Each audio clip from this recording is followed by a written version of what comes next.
এভাবে কেটে যায় ১১ দিন। ১১ দিন পর ক্লান্ত বিধ্বস্ত অবস্থায় জিন এতদিন পরে ফিরছে দেখে শান তাকে খাবার দিতে যায়। কিন্তু ডিক লাঠির বাড়ি মেরে সেটা ফেলে দেয়। ডিককে এরা লিডার করার পর ডিকের হাবভাব কেমন যেন পাল্টে গেছিল। তার মতে তার অনুমতি ছাড়া এখানে নিঃশ্বাসও নেওয়া যাবে না। দেখা যায় ডিক জিনকে লাঠি দিয়ে আঘাত করে এবং তার মুখ গরম খাবারের পাত্রে ঢুকিয়ে দেয়। এরপর রাতের আঁধারে ঠান্ডার মধ্যে জিনকে গাছে ঝুলিয়ে রাখে, তবে জিন সেখানে গিয়ে তাকে বাঁচায়।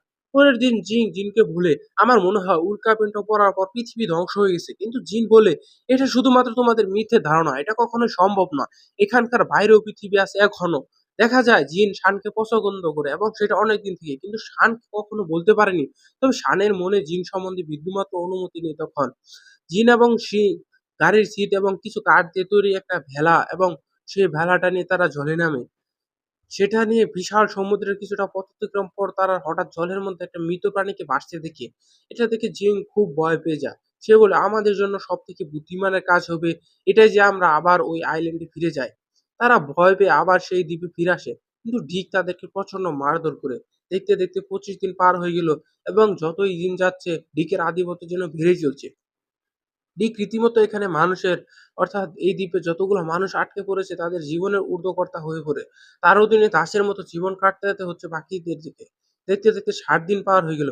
বর্তমানে জিন একটা পরিত্যক্ত হেলিকপ্টারকে বেছে নিয়েছে নিজেদের ঘর হিসেবে।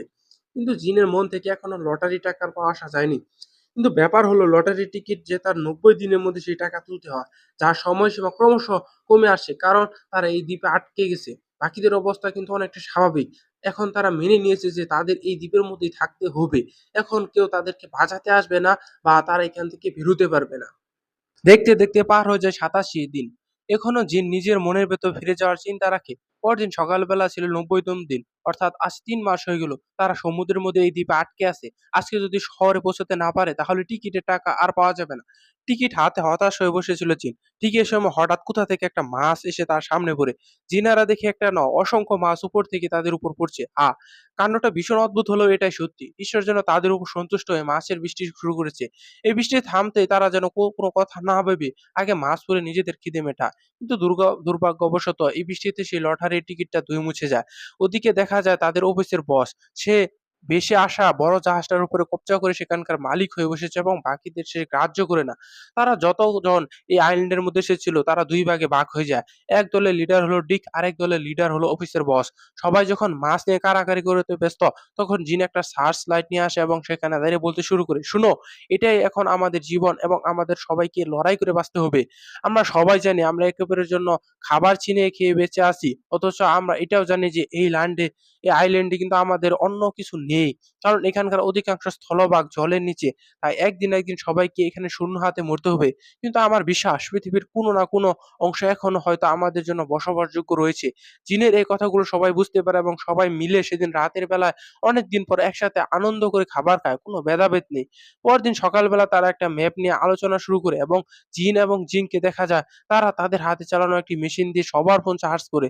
ফোন চার্জ করলেও কি হবে? এখানে তো সিগন্যাল নেই, নেটওয়ার্ক নেই। তবে এই দ্বীপের মধ্যে তারা এতদিন থাকতে পেরে টুকটাক যন্ত্রপাতি বের করে সেগুলো ঠিকঠাক করে নিয়েছে। কারণ এই দ্বীপের মধ্যে প্রচুর যন্ত্রপাতি ছিল। এর আগে বিভিন্ন জাহাজ এবং হেলিকপ্টার যেগুলো এসে ধ্বংস হয়েছিল বা পড়েছিল সেখান থেকে তারা যন্ত্রপাতি তৈরি করে সেসব জায়গা থেকে বিভিন্ন কচ্চাকাটা জোগাড় করে তারা জলবিদ্যুৎ উৎপন্ন করার একটা যন্ত্র বানিয়ে ফেলে, যাতে জাহাজে সমস্ত লাইট জ্বলে ওঠে। একই সাথে তারা কোনোভাবে ফুল এবং কাপড়ের সাহায্যে একটি প্রজেক্টর বানিয়ে নিজেদের বিনোদনের ব্যবস্থা করে নেয়। এক কথায় বলতে গেলে এই দ্বীপের মধ্যে তারা নিজেদের মতো করে একটি আলাদা জীবন শুরু করে নিয়েছিল। এই সময় প্রফেসর একদিন সবাইকে বোঝানোর চেষ্টা করে যে আমাদের এই দ্বীপে কিন্তু জনসংখ্যা বাড়াতে হবে। এবার জনসংখ্যা কি করে বাড়বে? হ্যাঁ, ওইভাবে মানে যেভাবে বাড়ায় একে অপরের সাথে সম্পর্ক তৈরি করে নতুন প্রজন্মের জন্ম দিতে হবে। কিন্তু এটা তখনই সম্ভব হবে যখন এখানে বসবাসকারী অনেক সংখ্যক পুরুষের সাথে নারীরা সম্পর্ক তৈরি করবে এবং এক্ষেত্রে একজন নারীকে একাধিক পুরুষের সাথে সহবাস করতে হবে।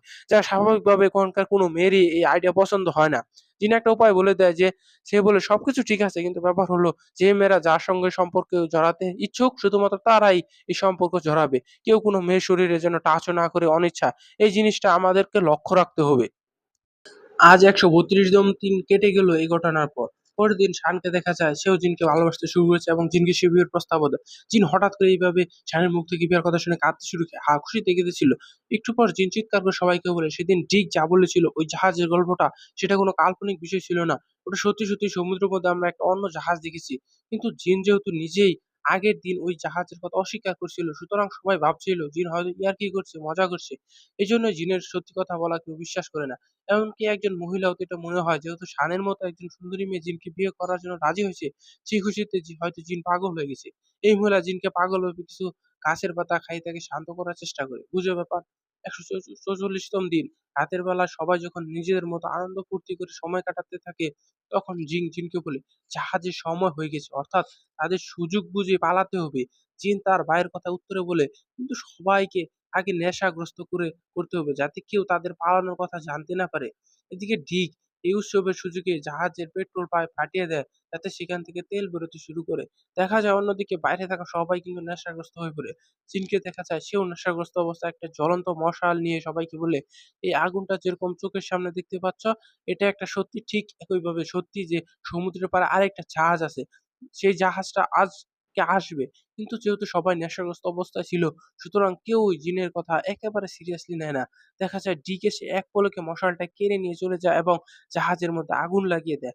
জাহাজের মধ্যে আগুন ধরে যায়। তাদের অফিসের বস সেই জাহাজের মধ্যে ছিল। দেখা যায় কোন রকম সে জাহাজ থেকে নেমে এবং বেঁচে যায়। বাকিরাও জাহাজে আগুন লাগা দেখে ভেঙে পড়ে। এমনকি সবাই মিলে জিনকে ভুল বুঝে মারতে শুরু করে।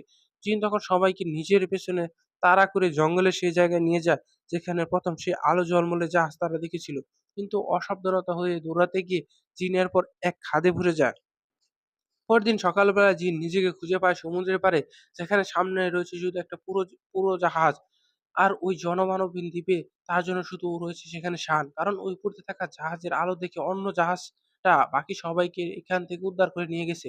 কিন্তু জিনের অপেক্ষা শান সেখান থেকে যায়নি। কারণ শান জিনকে খুবই ভালোবাসে। এরপর দেখা যায় একটা সময় পর আবারও তারা সবাই নিজেদের সুস্থ জীবনে ফিরে গেছে। এমনকি শান জিনকে নিয়ে তাদের চেনা পৃথিবীতে ফিরে গেছে। এখন প্রশ্ন আসে, অন্য জাহাজটা তো বাকি সবাইকে নিয়ে চলে গেছিল। তাহলে জিন আর শানকে কে এখান থেকে নিয়ে গেল? সেই জাহাজটাতে কিন্তু জিনের ভাই জিনও ফিরে গেছিল। এবং হতে পারে সে নিজেদের জায়গায় ফিরে যাওয়ার পর জিন এবং শানকে উদ্ধার করার জন্য আবার এখানে এসেছিল এবং তাদেরকে এখান থেকে নিয়ে গেছে। এই ১৪৪ দিন এই দ্বীপটার মধ্যে এতগুলো মানুষ বেঁচে থাকার জন্য যে লড়াই করে গেছে, সেটার জন্য আবিষ্কার হয়েছে এক নতুন আইল্যান্ড, যেখানে এখন মানুষ ঘুরতে যায় আর গল্প শুনে। এতগুলো মানুষের একটা অদ্ভুত জীবনের, যে জীবনে ১৪৪ টা দিন তার এই দ্বীপের মধ্যে কেটেছে। আর এখানেই মুভিটা শেষ হয়ে যায়।